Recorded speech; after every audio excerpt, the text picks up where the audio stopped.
Think about the last time you stood in front of your open wardrobe in the morning, already a little tired, and could not decide what to put on.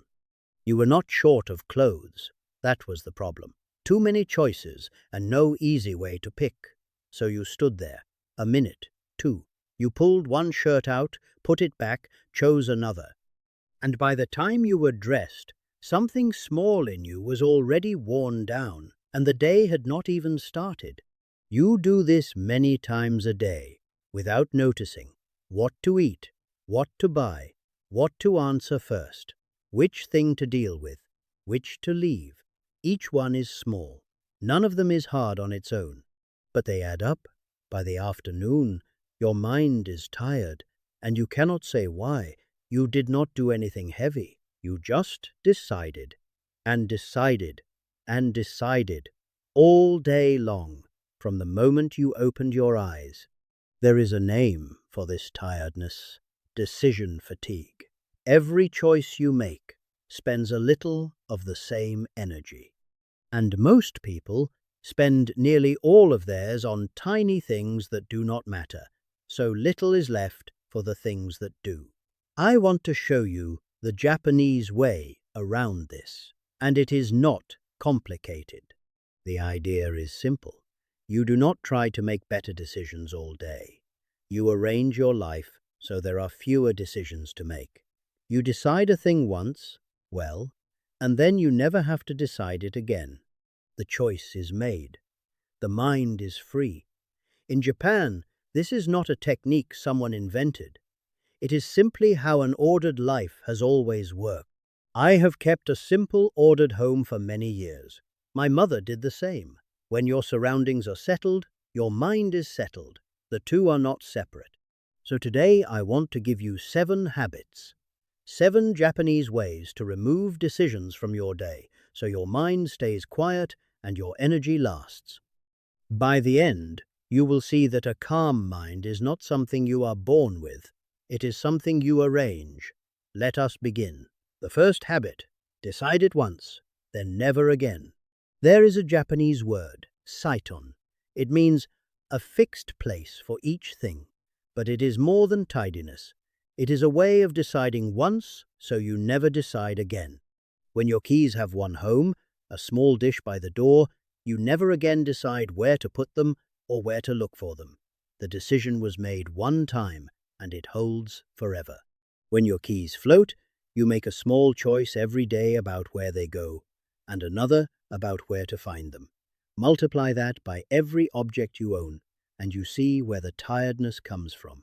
So the habit is this: take the things you handle every day, your keys, your wallet, your glasses, the charger, give each one a single, permanent home, and then honor it without exception. It feels like a small act of tidying.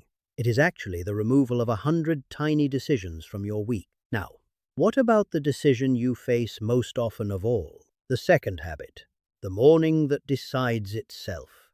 The hardest decisions are the ones you make while tired, and you are never more tired than in the first hour awake. Yet that is when most people decide the most. What to wear, what to eat, what to do first. The Japanese answer is to build the morning into a fixed form, so none of it needs deciding. In Japan, there is a deep respect for kata. A kata is a set form, a sequence done the same way each time, until the body knows it and the mind is free.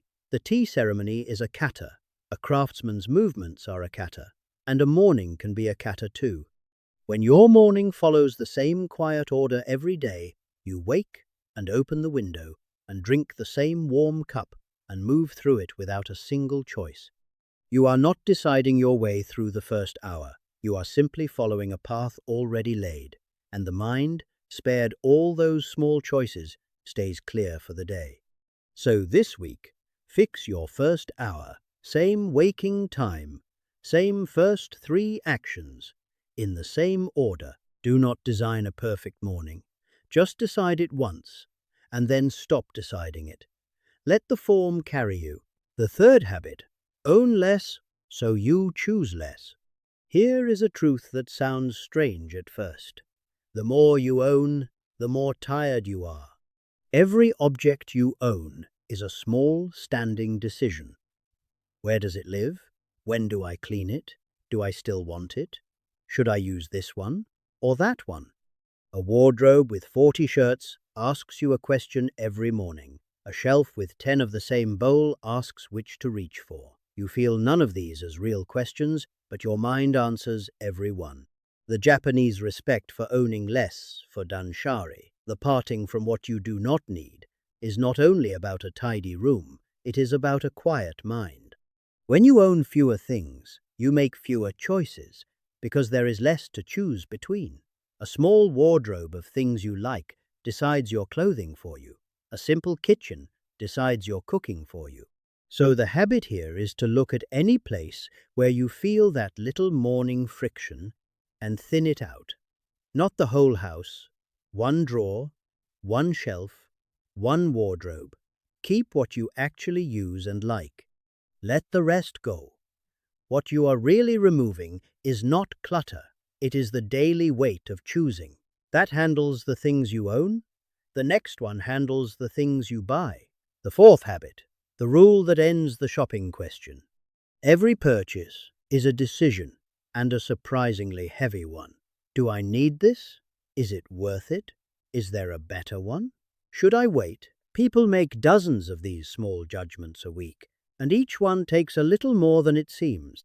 The Japanese habit is to replace the endless judgment with a simple standing rule decided once. One rule I keep is this: for anything small I am tempted to buy, I wait one night. If I still want it in the morning, and I have a place for it, I buy it. If not, the wish has passed. The rule decides. I do not have to weigh each thing on its own. This works because a rule made once, in a calm moment, is wiser than a decision made 100 times in the heat of wanting. You are not deciding whether to buy the thing. You already decided how you buy things. The rule carries it. So make one buying rule this week and let it stand. The one-night wait is a good place to start. It quietly ends a great deal of spending, and more importantly, it ends the tiring little argument you have with yourself in the shop. The fifth habit. Meals you do not have to invent. Stand in front of the open refrigerator at 7 in the evening, tired, hungry, deciding what to make. That is one of the worst decisions of the day, made at the worst possible time. And it is why the delivery app gets opened. The traditional Japanese kitchen removes this decision entirely with a simple repeating form. There is a plain structure, one soup, one dish, and rice, that answers the question before it is asked. Many households have their rhythms. Fish on certain days, a simple simmered dish on others. The evening meal is not invented each night from nothing. It follows a gentle pattern, so the mind is spared the daily blank page. You do not need to eat Japanese food. Take the idea, not the menu. Decide a small set of simple meals you are happy to repeat, and let a loose weekly rhythm carry them. When the evening comes, there is no deciding, no standing at the refrigerator. You already know. The choice was made on a calm afternoon, once, not at 7 at night, tired, 5 times a week. Now, the sixth habit is quieter, and it is about the choices you never needed to offer yourself at all. The sixth habit. Protect the empty space in the day. Not every gap needs to be filled, and not every moment needs a choice. In Japan, there is a concept called ma.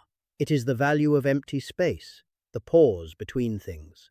A room breathes through its emptiness. So does a day. Here is how this touches decision fatigue. A modern day offers you a choice in every spare second.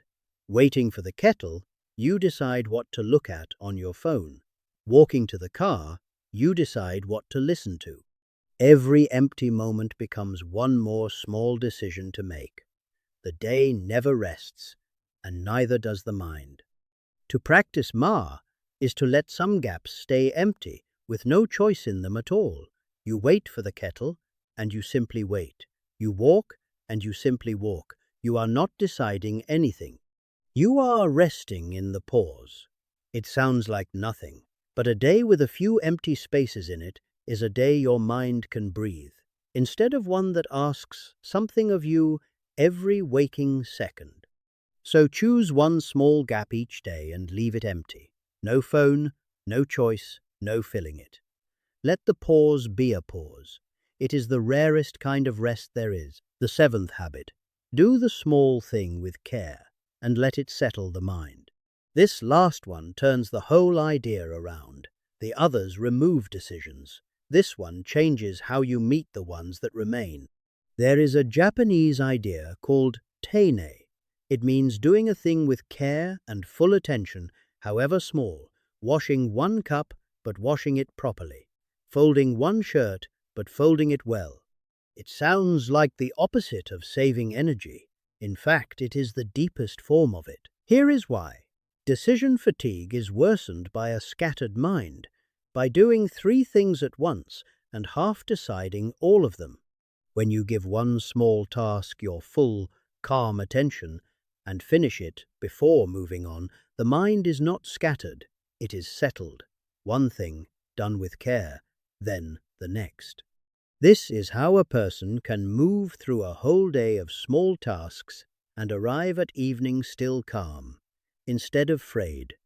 So take one ordinary task tomorrow, making your tea, wiping the table. Do it slowly, with your full attention, as if it were the only thing that mattered in that moment, not everything. Just one thing. You will feel the difference. A mind that does one thing at a time is a mind at rest. 7 habits. Let me make them simple to begin. Tonight, do one thing. Give your keys, your wallet, and your glasses each a single, permanent home. Decide it once. Never decide it again. This week, fix your first hour into a simple form and make one buying rule. The one-night wait is a good start. This month, choose one more. Thin out one wardrobe or one shelf, or protect one empty gap in your day, one at a time. In Japan, we do not trust the person who arranges their whole life in a weekend. We trust the small change that is still in place a year later.